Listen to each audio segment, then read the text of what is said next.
하나님 말씀 보겠습니다. 신명기 3장 23절로 29절입니다. 신명기 3장 23절로 29절 한 절씩 교독하겠습니다. 제가 먼저 23절 읽습니다. 그때에 내가 여호와께 간구하기를 주 여호와여, 주께서 주의 크심과 주의 권능을 주의 종에게 나타내시기를 시작하셨사오니 천지간에 어떤 신이 능히 주께서 행하신 일 곧 주의 큰 능력으로 행하신 일 같이 행할 수 있으리이까.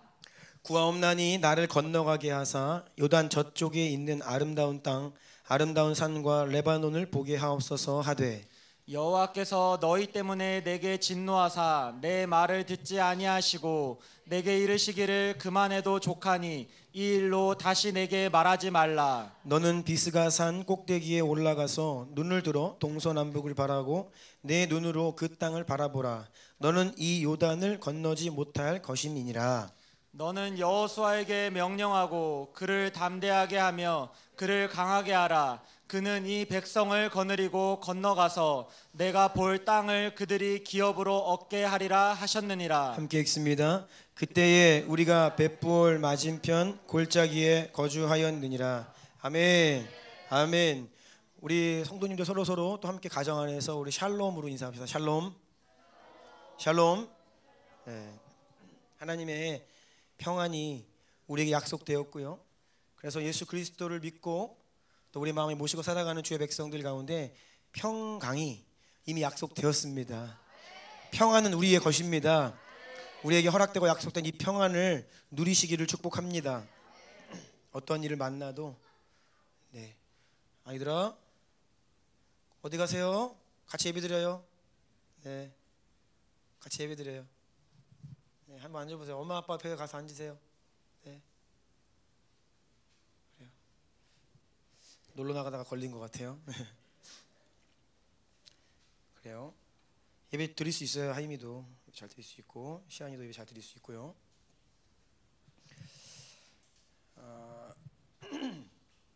오늘은 영적 질서 12번째 시간인데요. 제목은 권위가 있어야 하나님의 일을 합니다. 그런데 권위가 큰 만큼 책임도 큽니다. 네, 이러한 제목으로 하나님의 말씀을 함께 나누도록 하겠습니다. 오늘은 좀 권위에 대한 내용을 다루려고 합니다. 잘 이해하셔야 됩니다. 제가 이 다루기가 좀 쉽지 않은 주제입니다. 하지만 하나님께서 이 시즌에 우리에게 주시는 말씀인 줄로 믿고 말씀 선포할 때 하나님께서 저를 통해서 순전하게 하나님 말씀을 선포하게 해 주시도록 은혜 주시기를 원하고 또 여러분들이 영으로 이 말씀을 듣고 아멘으로 받아들이시기를 축복합니다. 우리가 읽은 신명기 말씀 40년의 광야 생활을 마무리하면서 이제 모세가 마지막으로 곧 가나안 땅에 들어가게 될 이스라엘의 새로운 세대들 출애굽할 때에 20세 이상 된 성인들 다 남자들 죽었습니다. 40년 동안. 그래서 이제는 다음 세대들이에요. 약속의 땅으로 직접 들어갈 다음 세대들에게 모세가 마지막으로 설교를 하는 내용이 이 신명기 전체다라고 보시면 됩니다. 그래서 그 설교를 마무리하고 신명기는 모세의 죽음으로 끝이 납니다. 사실 모세는 나이가 많아서 기력이 쇠하여 병들어 죽은 것이 아니었습니다. 신명기 34장 7절에 보면 모세가 죽을 때 나이 120세였으나 그의 눈이 흐리지 아니하였고 기력이 쇠하지 아니하였더라. 모세의 체력이나 이 육신의 컨디션을 보면 더 오래 살 수 있는, 충분히 가나안 땅에 들어가서 그 정복 전쟁에 참여할 수 있는 육신의 컨디션이었다는 것을 알 수 있죠. 그럼에도 하나님께서는 이 모세와 아론 두 사람 모두 가나안 땅에 들어가는 것을 허락하지 않으셨습니다.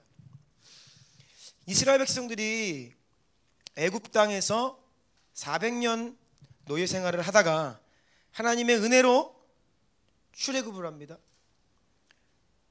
광야를 지나 약속의 땅 가나안 땅으로 들어가는 이 모든 과정들, 애굽의 노예 생활로부터 출애굽을 하여 광야 생활 그리고 가나안 땅에 들어가는 이 여정들을 보면 마치 성도들의 구원의 여정과 구원의 여정과 매우 비슷하다는 것을 우리는 알 수 있죠.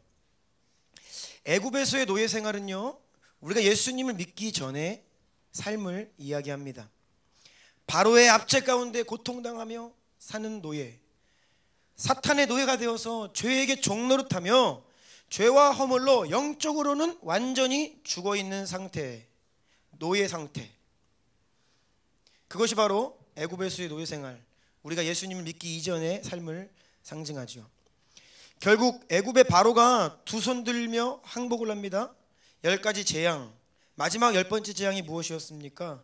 유월절 장자의 죽음입니다. 온 이집트 땅 가운데 가축들까지 첫 것은 다 죽임을 당하는 엄청난 죽음의 일들이 벌어졌죠. 재앙이었습니다. 이때 이스라엘 백성들은 어린 양의 피로 보호를 받아서 구원을 받고 결국 출애굽을 하게 됩니다.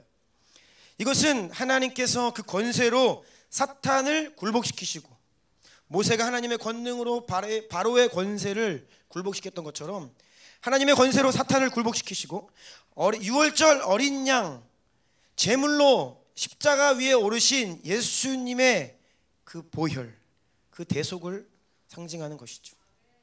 그리고요, 이어서 홍해 바다를 건넙니다. 홍해는요, 바울 사도가 고린도전서 10장에서 뭐라고 이야기했냐면 우리가 다 구름과 바다에서 세례를 받았다라고 이야기를 합니다. 이것은 이제 사탄의 권세에서 예수 십자가 보혈의 능력으로 해방되어 구원받아 홍해를 통과하는 것은 세례의 사건이라는 거예요. 세례. 이제는 완전히 새로운 삶으로 들어가는 거예요. 이제는 이전 것을 청산하고 완전히 새로운 곳을 향해 나아가는 것. 더 이상 노예 생활이 아니라는 것입니다. 새로운 삶이 우리에게 선포되었다라는 것입니다. 그리고 40년 동안 광야에서 생활을 합니다. 광야에서 참 다양한 일들이 있었죠. 위기가 있고 연단이 있고 시험이 있습니다. 그리고 주님의 은혜가 없이는 살 수 없죠. 주님이 물을 주시지 않으면 다 죽을 수밖에 없어요. 매일매일 만나를 주시지 않으면 굶어 죽을 수밖에 없는 상황입니다. 은혜 없이는 단 하루도 살 수 없는 광야 생활. 이것은요, 구원받은 성도들이 이 땅 위에서의 삶을 이야기합니다. 어려움이 있고 고난이 있고 연단이 있고 시험이 있지만 그때마다 그래도 그 연단을 통과하고 주님을 의지하며 하나님의 은혜로 살아가는 광야 생활입니다. 그리고 결국 요단강을 건너서 가나안 땅에 들어간다는 것은 약속하신 영원한 하나님의 나라에 들어가는 것입니다. 네, 그것을 상징해요.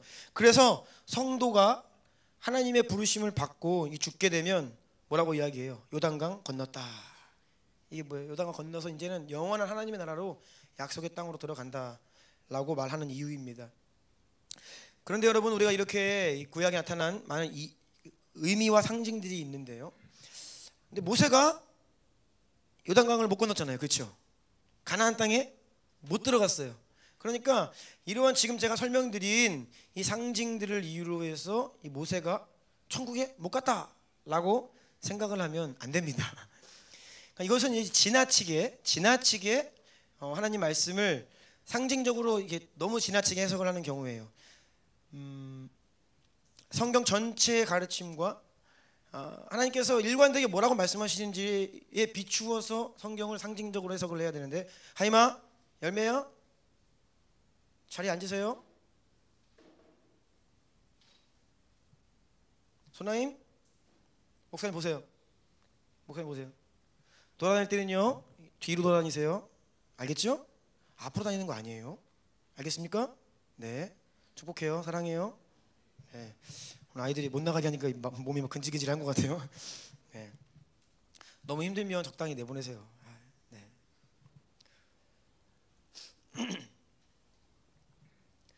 어디까지 했습니까? 네. 예. 그래서 이 성경 전체, 그러니까 모세 오경에서 이야기하는 모세의 모습은 믿음의 사람이에요. 성경 전체에서는요, 모세를 믿음의 사람으로 말합니다. 히브리서 11장에 가면요, 모세의 믿음이 기록되어 있습니다. 예수님과 함께 세 제자가 변화산에 올라갔을 때에 잠시 천국이 그 변화산에 임하지요. 그때 예수님과 함께 누가 이야기를 나눕니까? 모세와 엘리야. 모세가 천국에 들어가지 못했다. 이것은 너무 지나친 잘못된 성경 해석이죠. 그래서 성경을 자꾸 이렇게 잘못 해석하면 이단이 되는 것이고요, 사이비가 되는 거예요. 그러니까 이단 사이비들도 다 성경을 가지고 이야기를 하거든요. 그런데 성경 말씀을 우리가 온전히 하나님의 감동대로 해석을 하고, 그리고 또 성경 전체가 이야기하는 것에 우리가 그런 전체적인 그 성경에서 이야기하는 그 안에서 세부 구절들을 해석하는 그런 지혜가 필요합니다. 그래서 모세는요, 비록 가나안 땅에 못 들어갔습니다. 하지만 모세가 구원 못 받는 것은 아니죠. 네, 잘못된 해석이고요. 자, 모쪼록 이스라엘 백성들을 애굽으로부터 구원하여 가나안 땅으로 인도하는데 40년 동안 귀하게 쓰임받았던 모세, 아론, 정작 이 두 사람은 가나안 땅에 들어가지 못했다라고 했습니다. 하나님께서 아주 분명하게 아론과 모세가 왜 가나안 땅에 들어가지 못했는지를, 그 이유를 매우 분명하게 말씀하셨죠. 지난주에 다루었던 가데스 무리바 사건, 그 사건 때문에 이 두 사람이 가나안 땅에 들어가지 못한 것입니다. 민수기 20장 12절입니다. 다 함께 읽겠습니다. 시작. 여호와께서 모세와 아론에게 이르시되 너희가 나를 믿지 아니하고 이스라엘 자손의 목전에서 내 거룩함을 나타내지 아니한 고로 너희는 이 회중을 내가 그들에게 준 땅으로 인도하여 드리지 못하게 하시리라.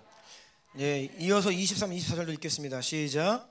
여호와께서 에돔 땅 변경 호르산에서 모세와 아론에게 말씀하시니라. 이르시되 아론은 그 조상들에게로 돌아가고 내가 이스라엘 자손에게 준 땅에는 들어가지 못하리니 이는 너희가 무리바 물에서 내 말을 거역한 까닭이니라.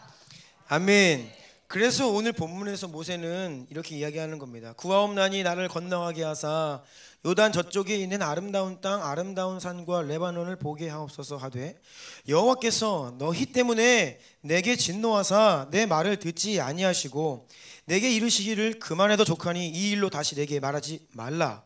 너는 비스가산 꼭대기에 올라가서 눈을 들어 동서남북을 바라고 내 눈으로 그 땅을 바라보라. 너는 이 요단을 건너지 못할 것임이니라. 아멘. 모세가 이 말을 할 때에 감정이 느껴지지 않으세요? 내가 진짜 너네 때문에 이거예요. 이게 다 너네 때문이야. 너희 때문이야. 모세가 가슴이 정말 아팠습니다. 가나안 땅에 정작 본인이 못 들어간 거예요. 하나님께 가장 귀히 쓰임 받았습니다. 가장 능력의 통로로 쓰임 받았습니다. 가장 헌신했습니다. 다 반역하고 주님을 막 돌아설 때에 모세 한 사람 주님께 메어 달리며 나아갔죠. 그는 간절히 가나안 땅에 들어가기를 원했지만 주님이 그것을 허락하지 않으셨습니다. 모세가 지난 40년 동안에 이스라엘을 이끌면서 하나님 앞에서의 모습들을 좀 기억해 보세요. 어려움이 올 때마다, 위기가 올 때마다 모세는요, 무릎 꿇고 주님께 나아갑니다. 성막에 들어가고 기도로 들어가요. 기도하면서 간절히, 얼마나 간절히 기도하는지 생명 걸고 기도합니다. 그래서 결국 하나님의 마음을 움직여요. 수많은 기도의 응답으로 살아온 믿음의 사람이 바로 모세입니다. 신명기 34장 10절에는요, 그래서 모세는 여호와께서 대면하여 아시던 자다. 출애굽기 33장 11절은 사람이 자기의 친구와 이야기함 같이 여호와께서는 모세와 대면하여 말씀하셨다. 모세가 시내산에 올라가서 40일 동안 금식하며 율법을 받아가지고 내려오는 그 사이에 산 밑에서 벌어진 일들을 우리는 알고 있습니다. 이스라엘 백성들이 금송아지를 만들고 크게 범죄하였습니다. 그리고 하나님을 떠났지요. 그때 하나님께서 진노하십니다. 그래서 하나님 뭐라고 말씀하시냐면 이 백성들을 다 진멸하고 모세야, 내가 너 한 사람을 통해 처음부터 다시 새로 시작하겠다라고 말씀하세요. 이게 무슨 말입니까? 이 백성을 다 진멸하고 모세야, 내가 너 한 사람을 통해 다시 처음부터 새로 시작하겠다. 이때 모세가 어떻게 합니까? 주님께 간절히 기도하기 시작합니다. 주님, 맹렬한 노를 그치시고 그 뜻을 돌이키시고 주의 백성을 향한 화를 내리지 마옵소서. 만약 그렇게 아니하실 거면 원하건대 주님께서 기록하신 책에서 내 이름을 지워버려 주옵소서. 그러니까 하나님께서 이 백성을 진멸하시겠다, 심판하시겠다 하실 때에 모세가 자기의 생명을 걸고 기도합니다. 하나님, 그 생명책에서 제 이름이 그렇게 하시려면 지우세요. 그래서 모세는 자기의 목숨을 걸고 하나님께 기도했어요. 모세는 정말 사생결단하고 죽기를 각오하고 백성들을 위해 하나님께 기도한 것입니다. 그러면서 모세가 어떻게 하는지 아세요? 하나님, 우리에게 어떤 약속을 주셨습니까? 아브라함과 이삭과 야곱에게 하신 그 언약의 말씀을 기억해 주세요. 그 약속을 이루어 주세요. 그 약속을 지금 우리에게 이루어 주세요. 모세 한 사람부터 다시 시작하겠다 하신 말씀은, 그러니까 아브라함 한 사람을 부르셔서 하나님께서 언약 약속을 주시고 시작하셨는데, 모세를 통해 다시 시작하겠다. 그 모세에서 아브라함까지가 몇 년인지 아세요? 그 사이 시간이 600년 정도 됩니다. 그러면요, 그 잃어버린 600년이에요. 다시 시작하시겠다니까 아마 모세가 하나님 600년의 세월을 어떻게 다시 하시렵니까? 한 번만 용서해 주십시오. 이렇게 매달린 것입니다. 자, 그런데요, 하나님께서 그런 모세의 간절한 기도에 뜻을 돌이키시고 응답하십니다. 화를 내리지 않으세요. 그렇게 하나님은요, 언제나 모세의 간절한 기도에 응답하셨습니다. 그런데 이번만큼은 모세가 간절히 기도하는데, 그만해도 족하니 이 일로 다시 내게 말하지 말라. 그것은 이미 확정된 일이고 더 이상 말을 꺼내지 말라라고 굉장히 단호하게 딱 잘라 말씀하시는 거예요. 이스라엘 백성 전체가 금송아지 만들고 하나님을 떠났을 때에는 용서해 주신 하나님께서 그 짧은 순간에 단 한 번의 실수한 모세에게는 너무 가혹하신 것이 아닌가, 이것이 우리의 생각이죠. 또 인간적으로는 모세가 충분히 이해된다라고 했죠. 그러니까 이스라엘 백성들이 해도 너무했다. 그래서 충분히 모세가 이해가 됩니다. 다시 말씀드리지만 가장 많이 고생한 사람, 가장 많이 헌신한 사람, 온 힘을 다해 생명까지도 바쳐서 주님을 위해 신실하게 충성되게 섬겼던 모세인데, 거기에다가 겸손하고 온유한 자였어요. 그런데 단 한 번의 실수로 이 모세가 가나안 땅에 들어가지 못한다는 것은 인간의 생각으로는, 우리의 이성으로는 쉽게 납득이 되지 않지요. 그런데요, 이해가 되지 않을 때에는 뭐라고요? 영적인 이유가 있다. 네. 중요한 것은요, 우리의 생각과 우리의 판단이 아닙니다. 여러분 따라해 보세요. 하나님은 완전하십니다. 하나님은 완전하십니다. 주님께서 행하시는 모든 일에는 실수가 없으시고, 하나님은 완전한 공의와 완전한 정의로 행하시기 때문에 그 앞에서 누구도 다른 말을 할 수 없습니다. 우리가요, 무지하고 우매해서, 우리가 잘 몰라서 우둔해서, 그렇기 때문에 이해가 안 되고 하나님이 어떤 일을 하실 때 이런저런 말들을 하는 것이지, 만약에 우리가 영적인 실상을 모두 깨달을 수 있고 하나님의 의중을 알 수만 있다면 누구도, 단 한 사람도 주님 앞에서 이의를 제기할 수 없다는 것이고, 그만큼 하나님의 판단과 역사는 완전하십니다. 신명기 32장 4절 다 같이 읽겠습니다. 시작. 그는 반석이시니 그가 하신 일이 완전하고 그의 모든 길이 정의롭고 진실하고 거짓이 없으신 하나님이시니 공의로우시고 바르시도다. 아멘. 모세의 고백입니다. 모세의 고백이에요. 그가 하시는 일 모든 것이 완전하다는 겁니다. 그의 모든 길이 정의롭고 진실하고 거짓이 없는 하나님, 공의롭고 바르시다. 아멘. 그분은요, 재판관이세요.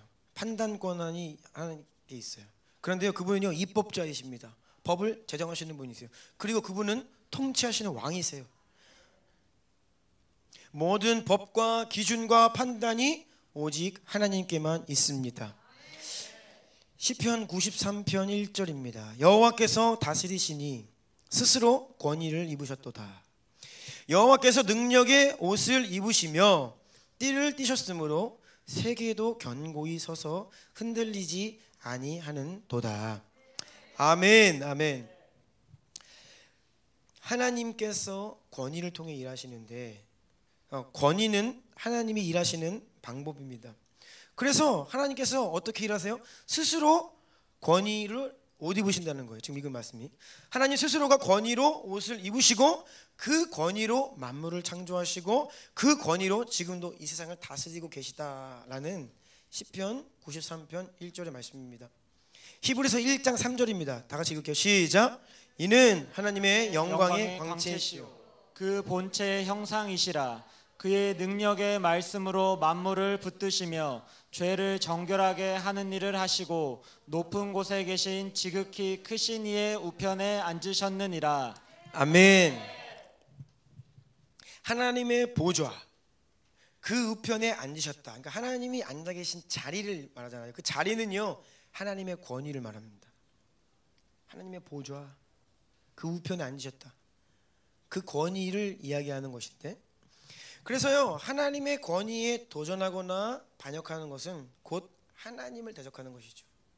그 자리를 욕심내는 것은 곧 하나님을 대적하는 거예요. 사탄이 바로 그러한 케이스입니다. 하나님의 자리를 탐냈어요. 이사야 14장 12, 13절 읽습니다. 시작.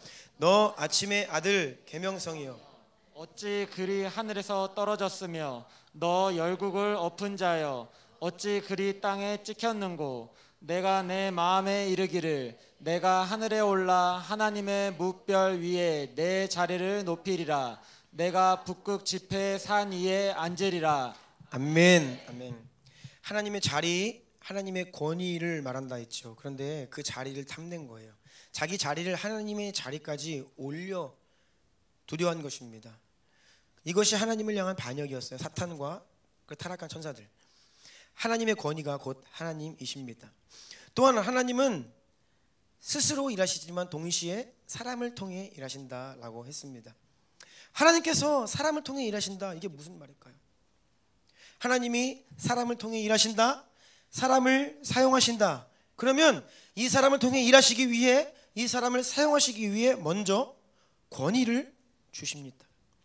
그리고 그 권위를 통해 일하시는 거예요. 경찰관이 큰 트럭을 멈춰 세웁니다. 자기의 물리적인 파워로, 능력으로 세우는 게 아닙니다. 권위로 세우는 거예요. 그것이 authority. 그에게 위임된 권위가 있는 거예요. 그러니까 힘이 아무리 없어도 상관이 없어요. 경찰복 입고 신분이 경찰관이면 세울 수 있는 거예요. 이것이 위임된 권위예요. 권위가 주어졌기 때문에 그 지시에 순종해야 되고, 순종하지 않으면 불법이 되는 것이죠. 그래서요 법이 힘을 잃잖아요. 권위가 상실되잖아요. 그러니까 요즘은 권위 상실의 시대잖아요. 권위가 상실되면 다 무용지물이에요. 여러분, 이 세상에는 많은 권위가 있습니다. 그런데 이 모든 권위가 다 하나님께서 준 것이다. 하나님께로부터 왔다. 하나님께서 위임하신 권위다 라고 성경은 분명히 말합니다. 로마서 13장 1절 시작. 각 사람은 위에 있는 권세들에 복종하라. 권세는 하나님으로부터 나지 않음이 없나니 모든 권세는 다 하나님께서 정하신 바라. 아멘. 이 말씀은 하나님께서 이 세상을 다스리시기 위해 세우시고 위임하신 권위를 말합니다. 세상에 있는 모든 권위가 예외 없이 하나님께로부터 온 것이다. 그런데 하나님께서 이 권위를 왜 주셨냐? 베드로전서 2장 13, 14절이에요. 인간의 모든 제도를 주를 위하여 순종하되 혹은 위에 있는 왕이나 혹은 그가 악행하는 자를 징벌하고 선행하는 자를 포상하기 위해 보낸 총독에게 하라. 악한 자를 벌하고 처벌하고 선한 자를 보상해라. 포상해라. 이것이 하나님께서 이 땅에 권위를 위임하시는 이유입니다. 하나님께서 여러 종류의 권위를 주시고 그 자리에 사람들을 세우시는 이유입니다. 그래서 이것이 정상국가, 제대로 된 법치국가, 권위가 제대로 작동하는 나라의 모습입니다. 뭐예요? 선한 자를 보상하고 보호하고 악한 자를 처벌하는 것.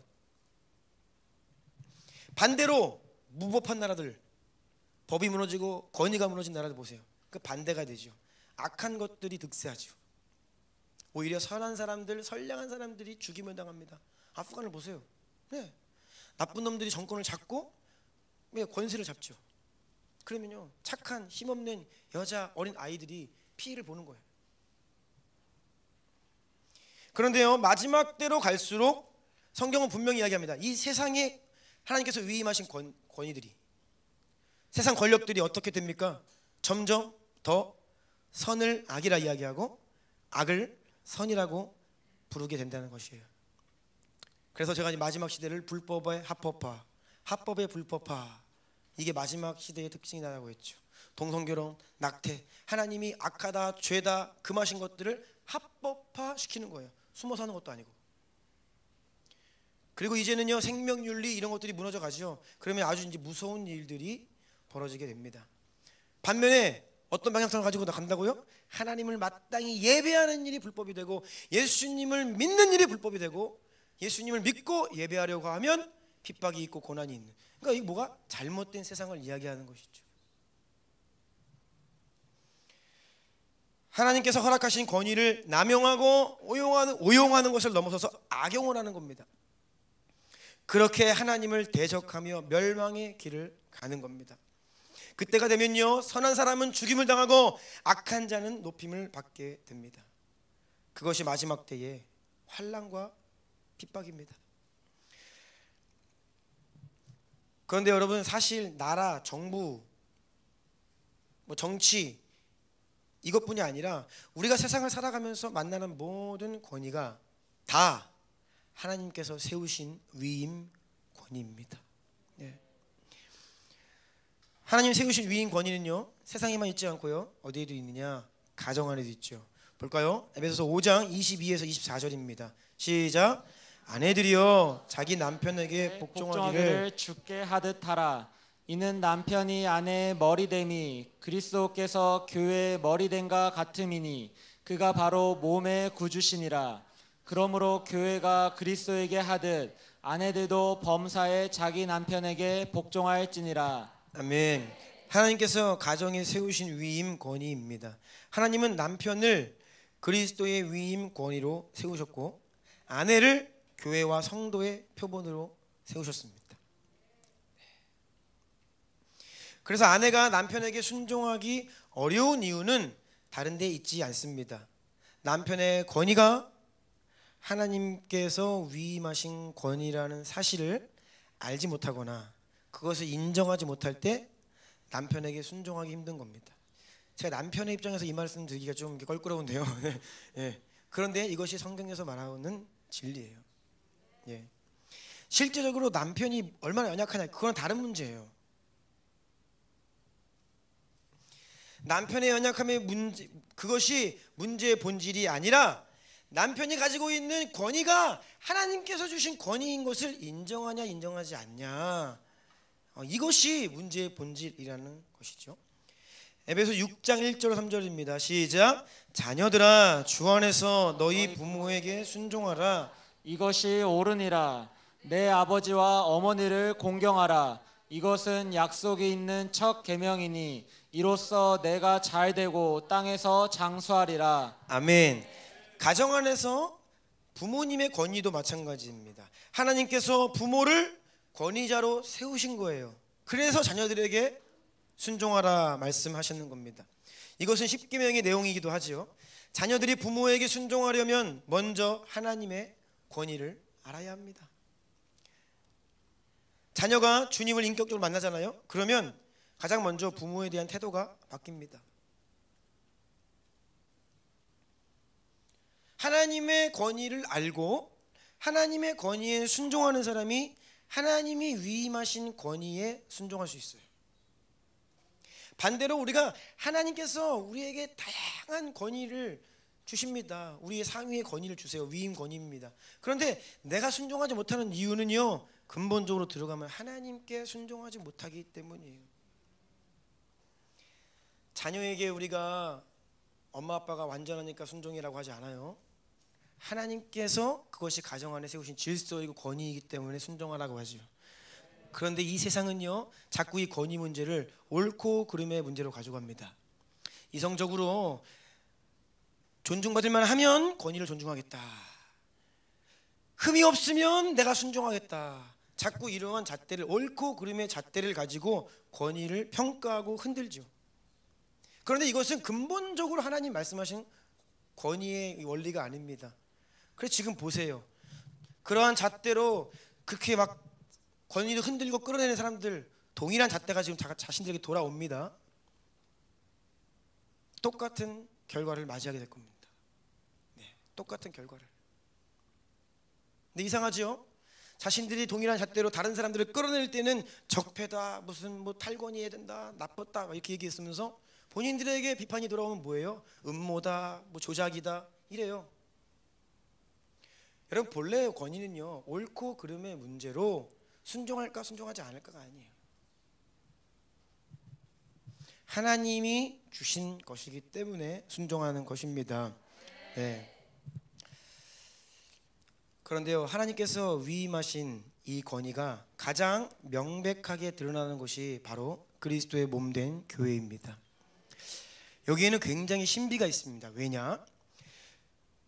그리스도의 몸된 교회, 교회의 머리가 누구세요? 예수님이시죠. 그러니까 교회의 권위자, 최고 권위자가 교회 머리 예수님이신데, 그 예수님은 어떤 분이시냐? 완전한 권위이심과 동시에 그분은 완전히 권위 아래 순종하신 분이세요. 이것이 교회 가운데 온전한 권위가, 명백한 권위가 드러나는 곳이다라는 한 이유입니다. 예수님은요, 하나님 아버지의 뜻에 완전히 순종하셨습니다. 그러므로 하나님 아버지의 권위를 인정하시고 그 권위를 드러내신 분이세요. 얼만큼까지 복종하셨냐? 자기 목숨, 생명을 드리기까지 권위에 대한 최고의 순종을 하신 분입니다. 그 최고의 완전한 순종을 하신 예수님이 권위자세요, 교회에. 그러니까 이것이 교회 안에 놀라운 신비이죠. 그래서 여러분, 권위와 순종은요, 따라하세요. 예수 안에서 하나이다. 예, 권위와 순종이 예수 안에서 하나예요. 우리는 뭐 순종하는 사람, 아랫사람 들으면 순종만 해야 되고 윗사람은 권위만 가졌다 생각하는데, 아니요. 예수님은요, 완전히 권위 아래 순종하신 분임과 동시에 완전한 권위이신 거예요. 그래서 세상과 다른 겁니다. 그리스도의 권위는 이것이 모든 권위의 표본이며 원리이고, 우리 모두가 따라야 할 참 권위, 바로 예수 그리스도이십니다. 예. 하나님의 권위에 순종한 만큼 우리에게 권위를 주십니다. 네. 반대로요, 우리에게 권위의 자리에 두시는 만큼 하나님의 권위에 순종해야 합니다. 네.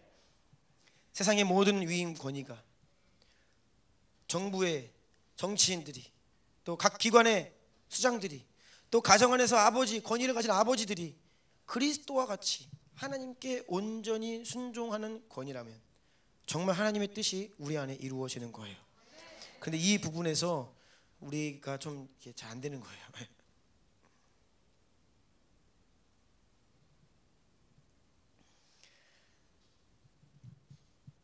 자, 하나님을 향한 우리의 태도는 하나님이 위임하신 권위에 대한 태도와 아주 긴밀히 연결되어 있다라고 말씀드렸습니다. 하나님의 권위에 순종함은 하나님께서 위임하신 권위에 순종함으로 드러납니다. 제가 지금 계속 같은 말씀을 반복해서 말씀드린 거잖아요. 이제는 내가 지금까지 내 인생의 권위자였잖아요. 내 마음대로 했잖아요. 내 뜻대로 했잖아요. 그런데 이제는 내 권위, 내 보좌 없애고 하나님의 보좌, 내 마음 중심에 모시는 거예요. 그분을 왕으로, 그분을 나의 최고 권위로, 그래서 하나님께 순종하며 살겠습니다. 이것이 믿음이고 신앙생활이죠. 그래서 신앙생활을 제대로 하려고 하면 가장 먼저 어디에서 문제가 일어나느냐? 실제적인 이 땅에 내 위에 있는 권위자들과 문제가 일어납니다. 그 문제에 직면하게 돼요. 우리가 믿음에 성장하기 위해서는요, 남편의 권위 문제, 내가 이 남편을 어떻게 대할 것인가, 이 부분에서 돌파해야 다음 단계로 나아갈 수 있습니다. 신앙생활을 제대로 하려고 하면 가장 먼저 가정 안에서 일어나요. 네. 자녀들도 이 부모에 대한 권위 문제, 여기에서 돌파하지 못하면 하나님과의 관계에서 돌파를 보기 힘들다는 것이죠. 왜요? 이것이 하나님을 향한 태도와 하나님이 위임하신 권위를 향한 태도가 긴밀히 연합되어 있기 때문이에요. 내가 하나님을 향한 태도가 변화되었어요. 와, 이전까지는 불순종하고 완악했는데 회개함으로 이제는 주님만 따를게요, 순종할게요. 하나님을 향한 태도가 바뀐 것입니다. 그러면 하나님께서는 무엇을 확인하시냐면 그것이 진짜인지를 확인하시는 거예요. 네가 삶 속에서 일주일 동안 생활하면서 직장에서, 가정에서, 세상에서, 학교에서, 교회에서 네가 만나는 그 모든 권위를 향한 너의 태도가 바뀌었느냐, 이거를 물어보신다는 거예요. 그래서 우리의 믿음의 고백이 단지 지식과 관념이 아니라 실제가 되었는지를 점검하시고 우리 또한 우리의 믿음의 고백이 진짜인지를 삶 가운데서 확인할 수 있다는 것입니다. 이것이 주님을 향한 믿음이 우리의 삶 가운데 실제가 되는 과정인 거예요. 그리고요, 신앙생활을 우리가 본격적으로 제대로 정신 차리고 하려고 하면요, 직접적으로는 이 교회의 권위 문제와 직면하게 됩니다. 네, 이 교회의 권위 문제와 직면하게 돼요. 주님을 향한 여러분의 마음과 태도는 교회를 향한 여러분의 마음과 태도와 거의 흡사합니다. 또한 교회 안에 있는 권위를 대하는 여러분의 태도가 하나님을 향한 여러분의 태도와 매우 비슷합니다. 우리가 하나님께 더 온전한 순종의 자리로 나아가기를 원한다면 하나님께서 위임하신 권위에 더 순종하는 자리로 나아가야 합니다. 하나님은 교회를 통해 세상에 자신의 권위를 나타내려고 계획하셨어요. 그래서 만물 위에, 우리가 오래 붙들고 가는 말씀이잖아요. 만물 위에 교회를 세우시고 교회 위에 예수 그리스도를 머리로 세우셨잖아요. 이것이 통치 원리예요. 이것이 질서입니다. 이 영적 질서가 잡혀야 하나님의 뜻이 이루어진다는 것이지요. 그래서 그것을 위해 예수님이 하나님 아버지께 순복하심으로 십자가에 오르신 거예요. 하나님이 먼저 순종의 자리로 들어가서 최고 권위이신 하나님 아버지께 순종하신 거예요. 완전히 생명을 드리며 순종하셨습니다. 그러함으로 온 세상의 왕으로 교회의 머리, 그 가장 큰 권위의 자리에 앉으셨죠. 그러면 교회 안에서는 뭡니까? 머리 대신 예수 그리스도께 성도 한 사람 한 사람이 순복해야 되는 것이에요. 생명을 바치는 순복을 해야 되는 것입니다. 그러면 교회 가운데 영광스러운 교회의 모습이 회복되고 그러한 교회를 통해 하나님이 이 마지막 때 일들을 하신다는 거예요. 이것이 영적인 질서이고 영적인 원리이고 영적인 순서입니다.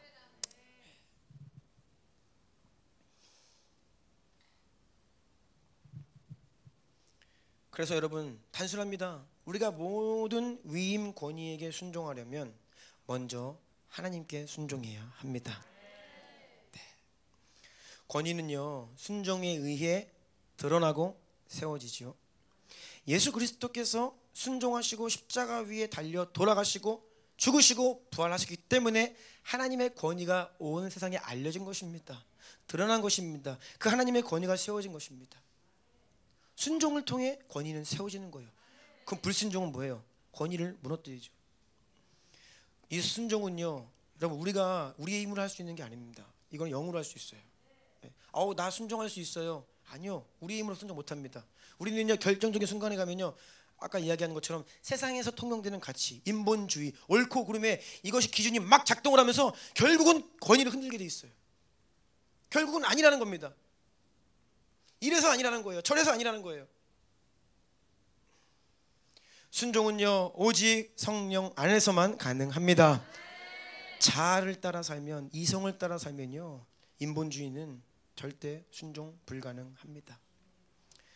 세상, 그래서 보세요. 정치 보세요. 뭐 유효기간이 길지가 않습니다.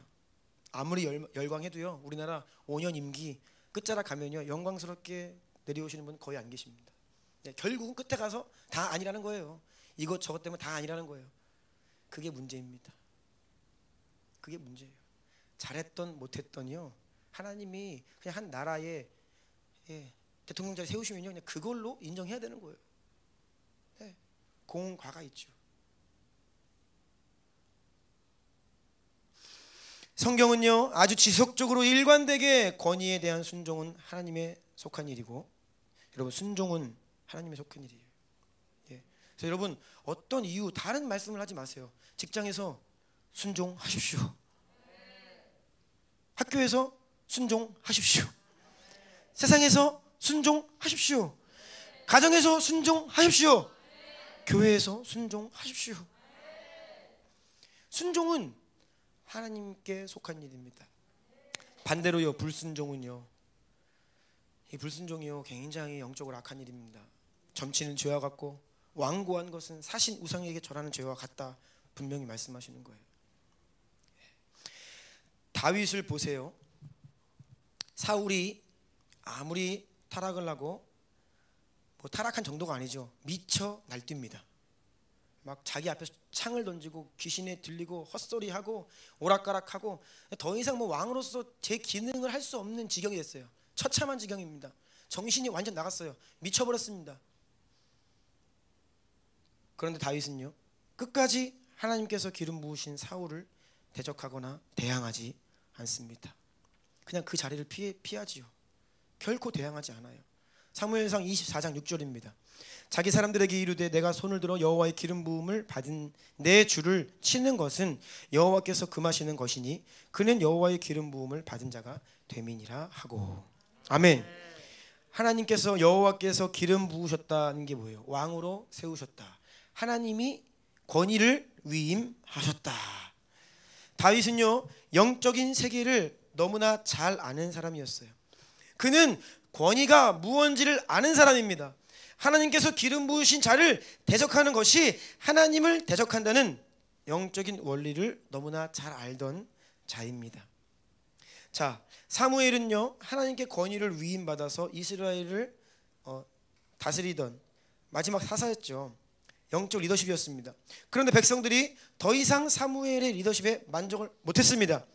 자기들에게 왕을 세워달라고 사무엘에게 요구합니다. 이제는 더 이상 사무엘만으로는 안 되겠다는 것입니다. 그때 사무엘이 아픈 마음을 가지고 하나님께 기도합니다. 그러자 하나님께서 이렇게 말씀하십니다. 여호와께서 사무엘에게 이르시되 백성이 내게 한 말을 다 들으라. 이는 그들이 너를 버림이 아니요 나를 버려 자기들의 왕이 되지 못하게 함이니라.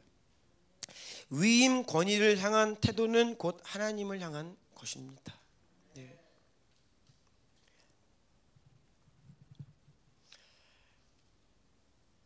그런데 제가 오늘 왜 이 권위를 강조하냐면요, 우리가 삶을 살면서 이제 하나님 다양한 권위를 주시기 때문이에요. 그런데요, 저는 오늘 권위에 순종하세요, 이것이 오늘 말씀의 포인트가 아닙니다. 모든 권위가 하나님께로부터 났기 때문에 하나님께 순종한다면 그 권위에도 순종해라, 이것이 지금 하나님 말씀이잖아요. 아멘. 네, 아멘이세요? 네. 하나님께 순종하듯 하나님이 위임하신 모든 권위에 순종하라라고 말씀하시는데, 순종의 이유가 하나님인 거예요. 다시 여러분, 순종의 이유는 하나님인 거예요. 네. 그러면 순종하지 않을 이유가 없지요. 순종의 이유는 하나님이신데, 그런데 여기서 동시에 모든 권위는 하나님을 나타내고 하나님을 드러내는 자리인 거예요. 그래서 그 권위에 선 사람에게 하나님이 무엇을 요구하시냐? 거룩함을 요구하십니다. 하나님의 거룩하심을 세상에 나타내는 통로로 권위를 세우시는 거예요. 그래서 권위 위에 선 세상 권위자들이 어떻게 된다고요? 선한 자에게는 선을 보상을 내주고 악한 자는 처벌. 그러니까 공의로운 하나님을 그대로 드러낼 책임이 그들에게 있는 것이죠. 하나님 그걸 요구하십니다.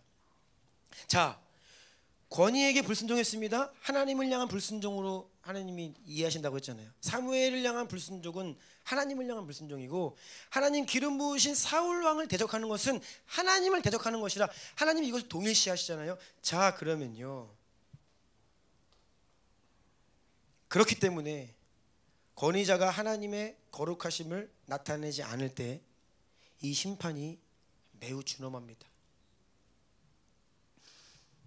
사람들에게 권위자를 하나님 대하듯 해라 했기 때문에 이제는 그 권위자는요, 굉장히 하나님을 대표하는 자가 되어야 하는 엄청난 책임이 있고요, 하나님이 엄중한 심판의 잣대와 기준으로 그 권위 위에 세우신 사람을 평가하기 시작하세요. 이것이 바로 다음 말씀의 의미입니다. 야고보서 3장 1절 시작. 내 형제들아 너희는 선생된 우리가 더 큰 심판을 받을 줄 알고 선생이 많이 되지 말라. 여기서 선생된 우리 하나님의 말씀을 맡은 자들을 말합니다. 교회 안에서 하나님께서 세우신 권위를 이야기합니다. 하나님의 권위를 위임받아 하나님의 말씀을 맡은 자. 그러니까 저도 하나님의 말씀을 지금 한다라고 이 자리에 서 있잖아요. 그러니까 이것은 하나님이 위임해 주신 권위예요. 그래서 여러분들이 왜 아멘합니까? 이것이 사람의 말이 아니라 하나님의 말인 줄로 믿고 아멘하잖아요. 그렇죠? 이게 위임된 권위인 거예요. 이것이 하나님의 말씀을 맡은 선생된 우리라고 하는 의미입니다. 그런데요, 이렇게 하나님 말씀 맡은 자들에게 무엇이 있다고요? 더 큰 심판. 아주 준엄하고 엄격한 기준으로 하나님께서 그 삶을 평가하시겠다라고 하는 말씀이세요. 고린도전서 4장 2절입니다. 그리고 맡은 자들에게 구할 것은 충성이니라. 하나님께서 일을 맡기신 자, 권위를 위임하신 자는 무조건 충성해야 되는 거예요. 하나님께 신실해야 하는 것입니다. 하나님은요, 누구에게 가장 엄격하시냐? 권위를 위임한 사람들에게 가장 엄격하십니다. 자, 그렇기 때문에 모세가 가나안 땅에 못 들어가는 겁니다. 백성들은요, 일반 백성들은요, 어떻게 보면 훨씬 큰 죄를 집단적으로 범합니다.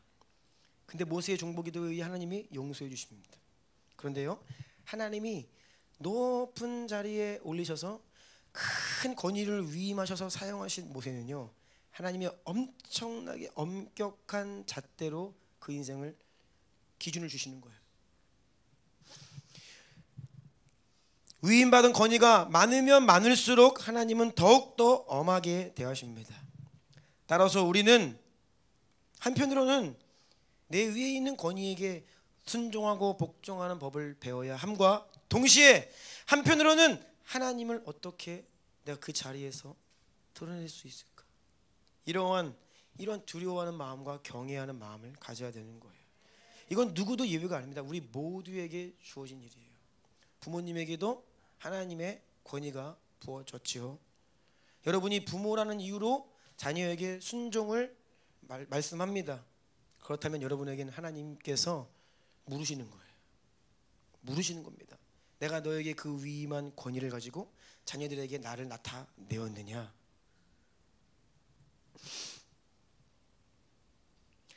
자, 남편과 아내를 이야기할 때 보통 사람들은 이렇게 이야기합니다. 왜 아내만 남편에게 순종해야 됩니까? 남녀 차별입니다. 그렇죠? 오늘날은 뭐 세상에서 뭐 이런 얘기하면 큰일 나죠.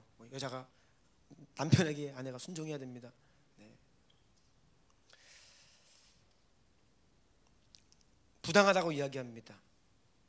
그런데 여러분, 정직하게 이야기하자면요, 자, 성도 역할이 쉽습니까? 하나님 역할이 쉽습니까? 네, 아니, 어려워요? 성도 역할이 쉬워요? 하나님 역할이 쉬워요? 성도 역할이 쉽죠. 왜요? 그거는 인간에게 좋은 역할이잖아요. 하나님 역할은 우리가 감당하기 어려운 일이죠, 사실. 그래서 이 권위의 원리를 가지고 남편을 바라보면요, 오히려 남편의 책임이 더 막중한 것이고요, 훨씬 더 어려운 겁니다. 그리고요, 우리 아버지들, 남편들에게 훨씬 준엄한 심판이 있습니다. 네. 책임도 훨씬 큽니다. 자, 이것이 바로 모세의 실수가 가혹하게 느껴질 만큼 하나님이 단호하게 더는 이야기하지 말라, 가나안 땅에 너는 들어가지 못할 것이다 라고 말씀하신 이유입니다. 모세는요, 이 원리를 알고 있습니다. 그래서 하나님께 이런 말씀을 들었음에도 불구하고 하나님은 완전하십니다 라고 고백을 하고 있는 것이에요. 모세는 정말 이스라엘 백성들에게요, 하나님과 같은 존재였습니다. 그 손에 들려있는 지팡이 드니까 홍해가 갈라졌잖아요. 드니까 반석에서 물이 나오잖아요. 엄청난 기적과 능력의 통로로 쓰임받은 자 모세입니다. 여러분, 모세를 대적하다가 얼마나 많은 사람들이 심판받았는지 아십니까? 고라와 다단의 무리들은요, 땅이 갈라지는 그 땅 속에 다 매장당해서 심판받았습니다. 그냥 눈앞에서. 미리암은요, 모세의 어떤 사생활을 흠잡다가 나병에 걸립니다. 그런데요, 이렇게 모세에게 하나님이 큰 권위를 위임하시고 큰 권능과 기적으로 하나님의 통로로 삼으신 만큼이나 모세에게는요, 하나님을 대표해야 되는 거룩한 사명이 있던 것입니다. 그는요, 그만큼 사람들이 모세의 권위에 순종해야 하는 만큼 그만큼 하나님의 거룩하심을 나타내야 하는 막중한 책임이 부어졌어요. 그래서요, 이 성경 곳곳에 보면 모세가 이 책임이 얼마나 무거웠는지 고통스러워합니다. 너무나 이 자기의 책임이 막중하다라고 이야기를 해요. 사람들이 막 원망하고 불평하고 하나님을 대적하고 고기를 달라고 막 고기 먹고 싶다고 난리칠 때, 네, 네. 가끔 집에서도 이제 그런 분 계시죠. 고기 반찬을 요구하시는 분들이 계시는데요. 조심하십시오. 네. 모세가 하나님께 막 이렇게 말씀드려요. 하나님, 어떻게 저에게 이렇게 무거운 짐을 지게 하십니까? 내가 이 백성을 배웠습니까? 내가 이 백성을 낳았습니까? 그러면서 민수기 11장 14, 15절 보면요, 책임이 심히 중하여 나 혼자는 이 모든 백성을 감당할 수 없나이다. 주께서 내게 이같이 행하실진데 구하옵나니 내게 은혜를 베푸사 즉시 나를 죽여 내가 고난당함을 내게 보지 않게 하소서. 내가 죽는 게 은혜입니다 라고 말할 정도로 모세는요, 이 권위, 거기에 따라오는 책임 때문에 너무나 고통스러웠어요. 여러분 꼭 기억하십시오. 권위가 큰 만큼 하나님께서 맡기신 사역의 분량과 크기와 중요성만큼 책임도 크고 심판의 기준도 아주 엄한 것입니다. 자, 그런데요, 이렇게 오늘 준엄한 권위에 대한 심판 기준 잣대를 듣고 있으니까 여러분 마음 가운데 이제 어떤 마음이 올라오냐면, 아, 권위는 가지면 안 되겠구나. 그냥 이대로 살아야겠구나. 저는 그냥 평민으로 살겠습니다 라고 하는 분들이 혹시라도 계실까봐 주님께서 말씀하시죠. 어린 아이의 일을 버려라. 어린 아이의 일을 버려라. 예, 그것은 나는 평생 어린 아이로 살겠습니다 라고 하는 말도 안 되는 일인 거예요. 책임이 크고 심판도 크다고 나는 그냥 평범하게 살래요, 하나님의 일 감당 못하겠어요. 아닙니다. 여러분, 하나님께 쓰임받고자 하는 열망이 있어야 합니다. 주여 나를 사용하시옵소서. 아멘. 이것이 우리의 간구가 되어야 합니다. 그런데 여러분, 주여 나를 사용하시옵소서. 하나님은 무엇을 통해 일하신다고요? 권위를 통해 일하신다고요. 내가 하나님께 쓰임받기를 원하고 내가 하나님의 통로 되기를 원하고 주여 나를 사용하시옵소서. 이 말은 무엇이냐? 하나님 제게 권위를 주십시오. 영적 권위를 주십시오. 이 말과 같은 간구지요. 권위가 있어야 하나님의 일을 할 수 있기 때문입니다. 여러분, 왜 우리가 전도를 못합니까? 왜 우리가 다른 사람을 살리지 못합니까? 권위가 없기 때문입니다. 권위가 없기 때문에 살리지 못하는 거예요. 하나님의 권위가 부어지잖아요. 하나님의 권위가 부어지면요, 이건 영적 권위죠. 영적인 힘이 나가는 거예요. 영적인 권세가 나가는 것입니다. 영적인 권위가 부어져야 실제적인 변화의 열매를 가져올 수 있는 거예요. 영적인 권위가 우리에게 부어져야 나를 통해 실제적으로 사람들이 살아날 수 있는 것입니다. 그래서 사람 섬기고 사람 살리고 열방 추수하려면 우리에게 권위가 부어져야 됩니다. 우리 교회 가운데 권위가 부어져야 됩니다. 예, 여러분, 교회를 섬기려면요, 권위가 부어져야 돼요. 그래서 교회를 섬기는 자들에게 직분을 주는 겁니다. 직분이 뭡니까? 권위예요. 다른 게 아니죠. 권위입니다. 권위. 무슨 권위입니까? 사람 살리고 교회 섬기고 하나님의 일을 하라고 주시는 직분, 권위이죠. 베드로가 부활하신 예수님을 만났습니다. 고기를 잡다가 예수님이 부르셔서 만났어요. 그때 주님께서 베드로에게 물으십니다. 요한의 아들 시몬아, 네가 나를 사랑하느냐? 네 주님, 제가 주님 사랑하시는 줄 아십니다. 그때 예수님 뭐라 그러세요? 내 어린 양을 먹이라. 그런데요, 3번 물으세요. 요한의 아들 시몬아, 네가 나를 사랑하느냐? 네 주님, 사랑합니다. 내 양을 치라. 또 물어보세요. 너 정말 나 사랑하느냐? 주님이 아십니다. 내 양을 먹이라. 여러분, 주님을 사랑하십니까? 주님을 사랑하는 자는요, 하나님께서 사명을 주세요. 그냥 나 주님 사랑해요 라고 끝나는 로맨스가 아닙니다. 하나님께로부터 은혜를 받았습니까 여러분? 구원의 은혜를 받았죠. 우리가 오늘도 은혜로 예배 자리로 나왔습니다. 은혜 없이는 살 수 없다라고 고백합니다.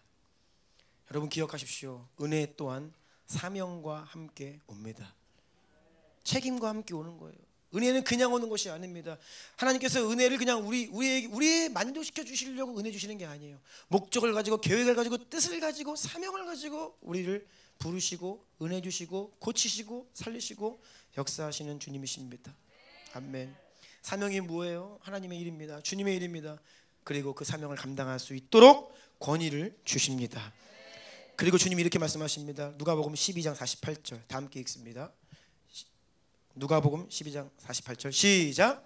무릇 많이 받은 자에게는 많이 요구할 것이요 많이 맡은 자에게는 많이 달라 할 것이니라. 아멘. 많이 받은 자에게는 많이 요구할 것이요 많이 맡은 자에게는 많이 달라 할 것이니라. 많이 받고 많이 맡은 자에게는 많이 달라고 요구하시는 거예요. 그러니까 또 그러면 나는 조금 받을래요. 그런 미련한 사람은 없죠. 우리가 하나님의 은혜를 구하고요 하나님의 복을 구하고요 계속해서 더 깊은 은혜, 더 큰 믿음, 더 불같은 사랑, 더 큰 은사, 산을 옮기는 믿음, 우리가 하나님께 계속 은혜를 구하는 거예요. 그런데요 그 은혜에 간구한 우리의 기도의 응답으로 주님께서 주실 때에 뭐라고 말씀하시냐? 많이 준 자에게 많이 물으신다. 많이 맡겨진 자에게 많이 요구하신다. 아멘. 성령의 권능을 왜 주십니까? 오직 성령이 너희에게 임하시면 너희가 권능을 받고 예루살렘과 온 유대와 사마리아와 땅끝까지 이르러 내 증인이 되리라. 성령을 주신 이유도 목적을 가지고 사명을 가지고 책임을 가지고 우리에게 주시는 거예요. 그래서 우리는요 예수 그리스도를 닮아가야 되는데요 능력을 주시면 그 능력을 가지고 교회를 섬기고 영혼을 섬기는 것입니다. 그리고 우리에게 권위가 주어지잖아요. 어떻게 해요? 하나님의 거룩하심을 나타내야 되는 책임이 있는 거예요. 이것이 성령의 열매예요. 믿음이 자라갈수록 우리의 인격이 하나님을 닮아가 하나님을 드러내고 하나님께로부터 권능을 받아 영혼을 섬기고 살리고 교회를 세우고 열방을 추수하는 이 모든 일들이 하나님께서 이 마지막 시대의 뜻을 이루시고 약속을 성취하시는 방법이라는 것입니다. 하나님께서 여러분들에게 권위를 주고 계십니다. 아버지들에게 이미 권위를 주셨고 부모님께 권위를 주셨고 교회를 섬기는 자들에게 권위를 주시고 앞으로도 계속해서 여러분의 권능의 권위의 옷을 입히사 영혼들을 살리고 열방을 추수하는 통로 삼으실 것인데 무엇이 중요하냐? 우리는 그 권위의 자리에서 하나님의 일을 열심히 감당할 뿐 아니라 하나님의 거룩하심을 나타내는 책임을 받은 자들임을 기억하시기를 축복합니다. 예배팀 좀 나와주시고요.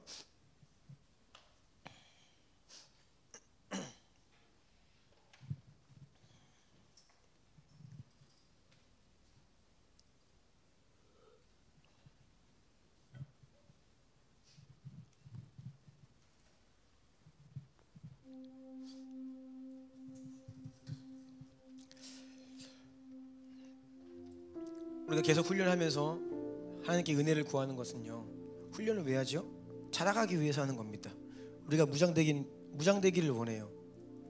성령으로, 말씀으로, 은사로 무장되기를 원하는데요 그렇게 하나님이 우리를 훈련하시고 우리를 성장시키시고 말씀과 성령과 은사로 우리를 무장시키시면요 그것을 주님을 위해 잘 사용하면요 자연스럽게 권위가 부어집니다. 자연스럽게 권위가 부어져요. 그러면요 여러분들을 통해 사람들이 살아나게 되고요 또 언젠가 모르게 내가 교회에 순종하며 열심히 따라가다 보면 나를 따라오는 사람들이 생겨요. 내가 교회 가운데 선포되는 이 은혜를 잘 받아서 누리고 간직하고 자라다 보면 또 누군가가 나를 통해 은혜를 받고 있는 거죠. 이것이 하나님께서 우리를 이끄시는 방법이고 권위인데요 우리가 늘 기억해야 됩니다. 책임 없는 권위는 없다. 우리가 유업을 이야기합니다. 한국교회의 유업을 우리가 읽겠습니다. 약속의 유업을 믿음으로 취하여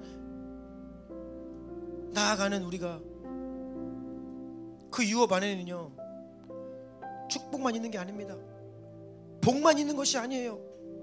그 안에는요 책임과 사명이 같이 있는 겁니다. 약속을 우리가 소유하는 순간, 믿음으로 하나님의 유업을 이어받는 순간, 우리는 어떤 자로 부르심을 받아요? 그 유업을 이루는 자로 부르심을 받은 거예요.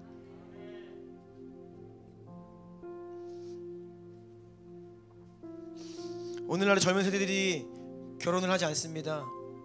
뭐 여러 가지 이유가 있지만 그 중에 뭐예요? 책임지기 싫은 겁니다. 네, 책임지기 싫은 거예요. 그냥 나 한 사람만 이렇게 하면 살고 싶은 거예요.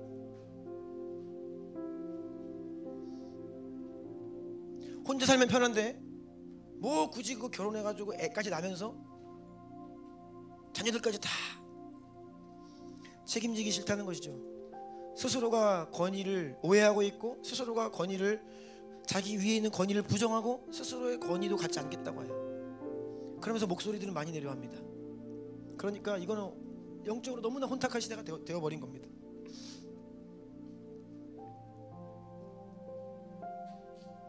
우리가 책임지기 싫으면 결혼할 수도 없고요, 책임지기 싫으면 가장이 될 수 없고 부모도 될 수 없습니다.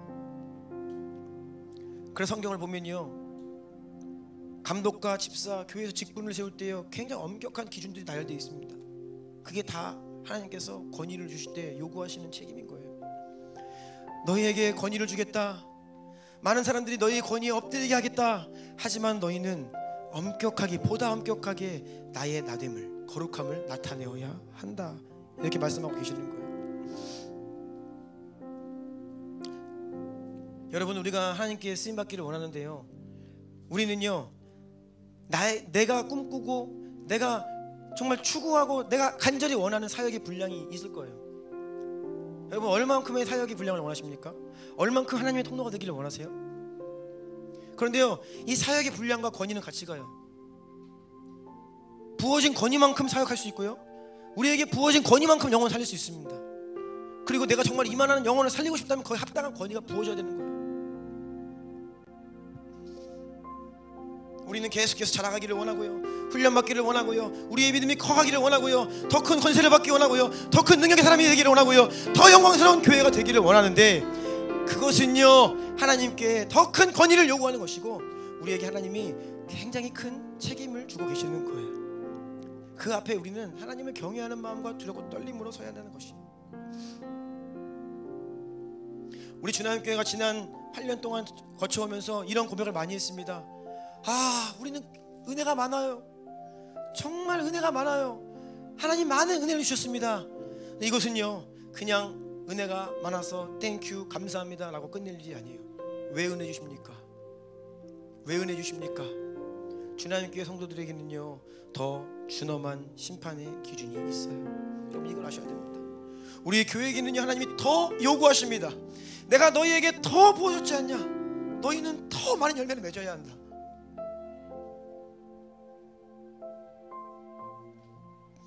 우리가 한번 기도하기를 원합니다. 은혜 받았다고 그만할 거 없습니다. 은사 있다라고 그만하면 안 됩니다. 하나님이 우리 가운데 역사하신다고 교만하면 안 됩니다. 우리는 더욱 정신을 차리고 주님 앞에 순결함과 거룩함으로, 그리고 사명 감당하는 신실함과 충성됨으로 매일매일 새롭게 서야겠습니다. 우리 한번 기도할 때 이렇게 기도합시다. 하나님, 저를 온전한 하나님의 사람으로 세워 주시옵소서. 저는 정말 하나님께 놀랍게 멋지게 쓰임받고 싶고 하나님의 일 감당하고 싶은데 그에 합당한 권위를 제게 주시되 그 권위 가운데 있는 책임까지도 주시는 것임을 제 영혼이 분명히 깨닫게 하여 주시옵소서. 하나님의 성품을 담게 하시고 하나님의 거룩하심을 흘려보내게 하시고, 교회에서 맡겨진 자리에서, 섬김의 자리에서, 사역의 자리에서, 가정에서, 부모로, 남편으로, 직장에서, 사회에서, 어디에서 무엇을 하든 신실하고 충성된 자가 될 뿐 아니라 하나님의 하나님 되심을 증언하는 자가 되게 하여 주십시오. 그러한 은총을 우리에게 베풀어 주시옵소서. 우리의 주의 이름 세 번 부르고 기도합시다. 주여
수많은 위임 권위들을 만나게 하셨습니다.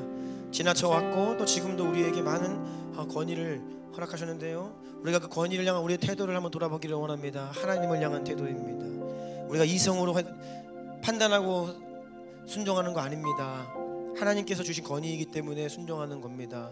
우리 안에 있는 이 인본주의들을 예수 이름으로 다 박살내야 됩니다. 그리고 이 시간 한번 회개하기 원합니다. 하나님, 불순종을 회개합니다. 거역하는 것은 마귀에게 속한 일입니다.